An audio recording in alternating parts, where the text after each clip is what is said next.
কি খবর কানাইদা? তোমার জমিতে তো ফসল বেশ ভালোই হয়েছে। চুপি চুপি কি দিচ্ছ ফসলে শুনি? কই কিছুই তো দিচ্ছি নে রে। একটু গোবরের সার ওই বেশি করে দেওয়া আছে আর কি। না না না, তা বললে তো হবে না। তুমি নিশ্চয়ই লুকিয়ে লুকিয়ে কিছু দাও ফসলে। তা না হলে সবার থেকে তোমার ফসল এত ভালো হলো কি করে? এই নে, এবার কি ওনার সাথেও পাল্লা দিবি নাকি? তার ইচ্ছে, যার যেমন পাওনা তাকে তেমনই দেবে। যাই বলো দাদা, মাঠের সবাই কিন্তু তোমার ফসল দেখে হিংসে করছে। আমার কি মনে হয় জানিস সুনীল, কার কি হচ্ছে জানি না, কিন্তু তোর খুব হিংসে হচ্ছে আমার ফসল দেখে, সেটা বুঝতে পারছি। আরে আমার হিংসে হতে যাবে কেন? তোর থেকে যে আমার ফসল ভালো হয়েছে, তাই তো তোর হিংসে হচ্ছে। ধুর, তুমি শুধু বাজে কথা বলো। তোমার সাথে কথাই বলা যাবে না, হুট।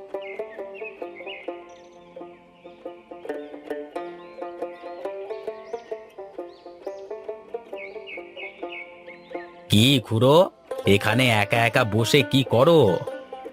কি আর করবো রে বাবা, আমি যে বড় অসহায়।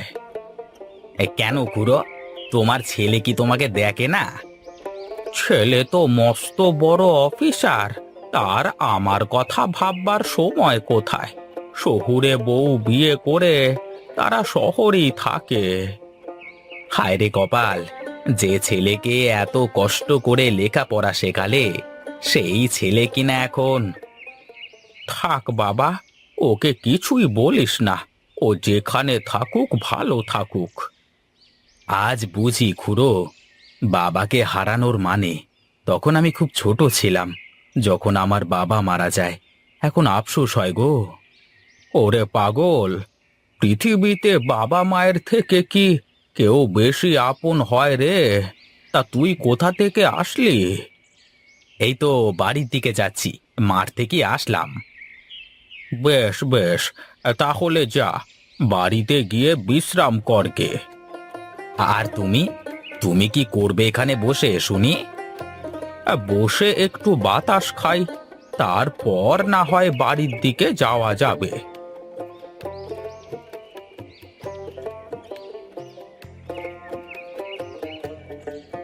ওগো, তুমি চলে এসেছো?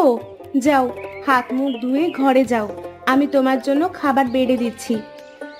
আহা, অত ব্যস্ত হওয়ার দরকার নেই, আস্তে স্বস্তি খাই। তা কই, আমার ছুটকি মা কোথায়? মাঠ থেকে এসে সেই কখন থেকে ঘরের কোণে কি যে করছো কে জানে। দেখি তো গিয়ে একটু, আমার মেয়েটা কি করছে। এ কি রে মা, এটা কিসের গাছ? কোথায় পেলি এই গাছ? বাবা, আমি এটা আমার জমির পাশ থেকে এনেছি। দেখো, গাছটা খুব সুন্দর দেখাচ্ছে না? হ্যাঁ হ্যাঁ, এই গাছটা তো খুব সুন্দর দেখাচ্ছে, কিন্তু এটা কিসের গাছ সেটা না জেনে কি লাগানো ঠিক হলো? গাছটা তো এখনো অনেক ছোট, আগে বড় হোক, তারপর না হয় দেখা যাবে। ভালো গাছ না হলে কেটে ফেললেই হয়ে গেল। বাবা বাবা বাহ, হ্যাঁ তোর মাথায় তো অনেক বুদ্ধি রে মা। চল, এবার একসাথে ঘরে গিয়ে খাবার খাই।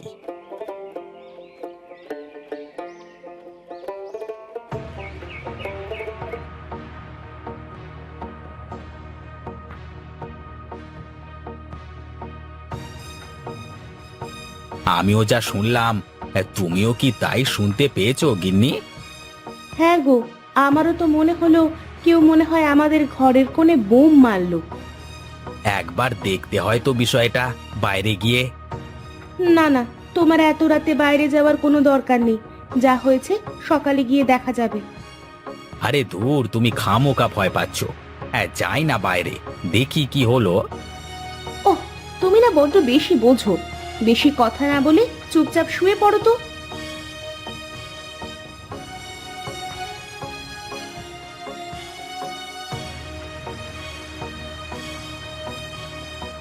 এ কি, এত বড় গাছটা এখানে কি করে এলো?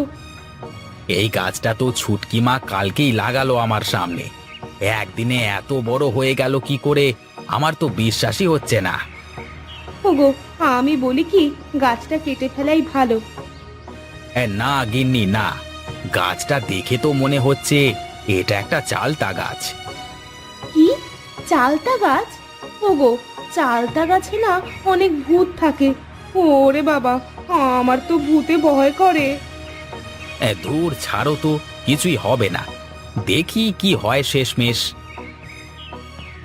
এ মা, এ কি, গাছটা একদিনে এত বড় হলো কি করে? আচ্ছা বাবা, এই গাছের নাম কি? এটা তো একটা চালতা গাছ রে মা। ও, তাহলে আর সমস্যা কি? এখন থেকে আমি চালতার আচার বানাতে পারবো। অত কিছু বানাতেও হবে না, খেতেও হবে না। গাছটা তুমি আজই কেটে ফেলো ছুটকির আব্বু। আচ্ছা আচ্ছা, ঠিক আছে, তুমি চিন্তা করো না, দেখি আমি গিয়ে কি করা যায়। না না, এটা কি করে হয়? এ কি সর্বনাশ হলো! সারা মাঠের সব ফসল কি করে পুড়ে গেল! এ কি হলো খুড়ো, সবার যে সর্বনাশ হয়ে গেল গো! কি আর করা যাবে বল বাবা, কি থেকে যে কি হয়ে গেল! এখন যে সংসার চালানোই মুশকিল হয়ে যাবে, বউ মেয়ে নিয়ে তো না খেয়ে থাকতে হবে। চল চল, ওঠ এখান থেকে, ওদিকে চল, তারপর কথা বলি।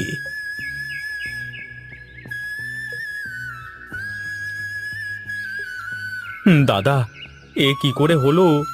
এখন আমাদের কি হবে? এই সিজনে তো আর কোনো চাষ করা সম্ভব নয়, পরিবার নিয়ে কিভাবে চলবো? আমার মনে হয় ওষুধের জন্য এমনটা হয়েছে। সবাই চলো তো, যে দোকানদারকে ধরি। থামো থামো তোমরা সবাই, এখানে দোকানদারের কি দোষ? আমি তো তোমাদের মতো ওষুধ দিইনি, আমার ফসলও তো নষ্ট হয়েছে, তাহলে কি বলবে তোমরা? তাও তো ঠিক, তাহলে কেন হলো এমনটা? আমরা যে সবাই পথে বসে গেলাম। সবুর করো তোমরা, উনি বোধহয় আমাদের সকলের পরীক্ষা নিচ্ছেন। এখন তোমরা সবাই বাড়িতে যাও, আমরা আবার বসবো, ভেবে দেখব কি করা যায়, তা না হলে আমরা পঞ্চায়েতে গিয়ে এ কথা তুলবো। হ্যাঁ হ্যাঁ, কানাইদা ঠিক বলেছে, এখন তোমরা সবাই যার যার বাড়িতে যাও। চলো খুড়ো, এবার তাহলে আমরা বাড়ির দিকে যাই। বেশ বেশ, চল, তাই যাওয়া যাক।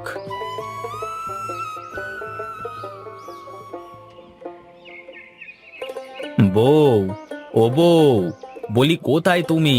এই দেখো দেখো, কে এসেছে, একবার বাইরে আসো।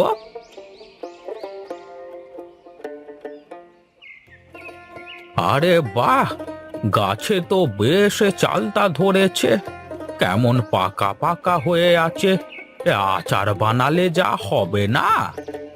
আরে খুড়ো, তুমি এতদিন পরে আমাদের বাড়িতে আসলে? হ্যাঁ রে মা, কি আর করব, একলা মানুষ তো, বাড়ি ফেলে কোথাও বেরোনো হয় না। তা বাবা কানাই, তোমার কোনো চিন্তা নেই তো? ফসল নষ্ট হয়েছে তাতে কি হয়েছে? কেন খুড়ো, এ কথা কেন বলছো? তুমি কি কোনো খাজানা পেলে নাকি, না আলাদিনে চেরাগ পেলে? তার থেকেও বেশি কিছু, এটা তো চালতা ফল নাকি? হ্যাঁ খুড়ো, এটা হলো আমার মেয়ের ছুটকির চালতা ফলের গাছ। বেশ তো, এখন থেকে আমি এই চালতা দিয়ে সুন্দর আচার করে দেব, আর তুই এগুলো বিক্রি করবি, তোকে আর মাঠে কষ্ট করে ফসল ফলাতে হবে না। সত্যি বলছো? তুমি সত্যি বলছো খুড়ো? হ্যাঁ রে, আজ থেকেই শুরু করে দেব। বেশ, এবার চলো, ঘরে চলো, দুটো মুখে দিয়ে তারপর যা করার করা যাবে।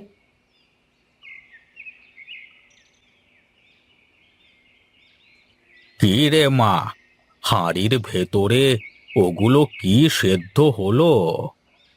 এই তো খুড়ো, হয়ে গেছে, তুমি বললে নামিয়ে ফেলবো। ঠিক আছে, তবে আর 2 মিনিট হোক, তারপর দেখা যাবে। এত সহজে যে আচার বানানো যায় তা তো আগে জানতাম না খুড়ো। জানবি কি করে?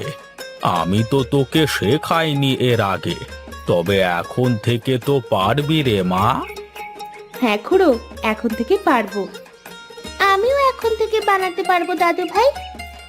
ওরে আমার দিদি ভাই রে, ঠিক আছে, এবার তাহলে সবগুলো আচার প্যাকেট করে ফেলি, তাহলে কানাই ও বেলায় সব বিক্রি করে আসতে পারবে। হ্যাঁ খুড়ো, চলো তাহলে তাই করে ফেলি। আমি তাহলে আসি গিন্নি, ওদিকে আবার দেরি হয়ে যাচ্ছে, লোকজন এসে দোকানের সামনে ভিড় করে দাঁড়িয়ে থাকবে। ঠিক আছে, সাবধানে যাবে আর জলদি বাড়ি ফিরে আসবে কিন্তু। হ্যাঁ, তার বলতে আমার তো দোকান শেষ করেই বাড়ি চলে আসতে ইচ্ছে করে। আসার সময় ছুটকির জন্য কি আনতে হবে মনে আছে তো? আমার সব মনে আছে, কার কার জন্য কি আনতে হবে চিন্তা করো নে, সব নিয়ে আসবো।